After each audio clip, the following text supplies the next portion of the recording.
150টি luggage থেকে মালামাল চুরি হয়েছে এ সংক্রান্ত বিষয়ে একটি সামাজিক বিষয় সামাজিক যোগাযোগ মাধ্যমে পোস্ট করা হয়েছে এবং প্রধানমন্ত্রীকে ট্যাগ করে প্রায়শই এরকম সোশ্যাল মিডিয়ায় আমাদেরকে বিভিন্নভাবে বিভ্রান্ত করা হয়। বিমানবন্দরে সিসিটিভি ও বডি অন ক্যামেরার ফুটেজ পর্যবেক্ষণ করে তদন্ত প্রতিবেদন কয়েক ঘন্টার মধ্যেই আমার কাছে কর্তৃপক্ষ পাঠায়।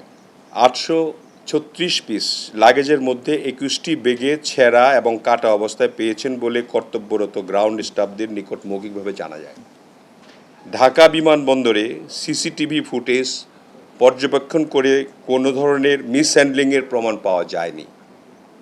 আমাদের গতকালকে মাননীয় প্রধানমন্ত্রীও এ ব্যাপারে তিনি জানেন যে আমাদের যে বিষয়টি একটা আমাদের লাগেজ সংক্রান্ত মাননীয় হাজি যারা গত পরশুদিন আপনার রাত্রেবেলা তারা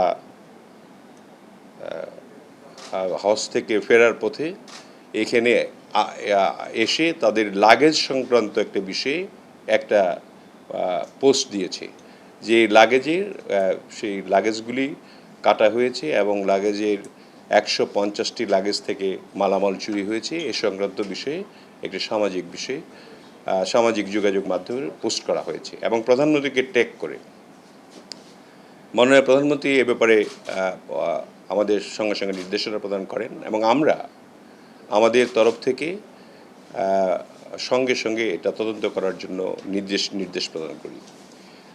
আমার সঙ্গে এখানে এই জন্য আমি উপস্থিত করেছি যে আমাদের মন্ত্রণালয়ের সেক্রেটারি এখানে আছেন উপস্থিত, আমাদের সিভিল এভিয়েশনের চেয়ারম্যান সাহেব আছেন, আমাদের বিমানের এমডি এবং ডিএমডি সাহেব দুইজনকে হাজির করেছি আপনাদের সম্মুখে, যাতে করে বস্তুনিষ্ঠ বিষয়টা আপনাদেরকে জানাতে পারি।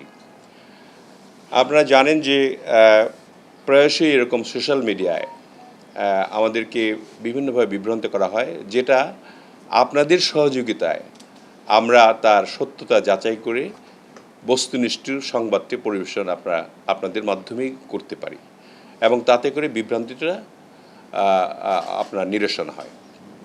সেই প্রেক্ষিতে আমরা একটা বিবৃতি আপনাদেরকে দিতে চাই সেই ঘটনার প্রেক্ষিতে, যে সামাজিক যোগাযোগের মাধ্যমে যে রিপোর্টটি প্রচারিত হয়েছিল, আমরা তাৎক্ষণিকভাবে বিমান বাংলাদেশ এয়ারলাইন্সকে একটি আভ্যন্তরীণ তদন্ত পরিচালনা করার নির্দেশ প্রদান করি। বিমানবন্দরে সিসিটিভি ও বডি অন ক্যামেরার ফুটেজ পর্যবেক্ষণ করে তদন্ত প্রতিবেদন কয়েক ঘন্টার মধ্যেই আমার কাছে কর্তৃপক্ষ পাঠায় এবং উক্ত ফ্লাইটে আসা 836 পিস লাগেজের মধ্যে 21টি বেগে ছেঁড়া এবং কাটা অবস্থায় পেয়েছেন বলে কর্তব্যরত গ্রাউন্ড স্টাফদের নিকট মৌখিকভাবে জানা যায়।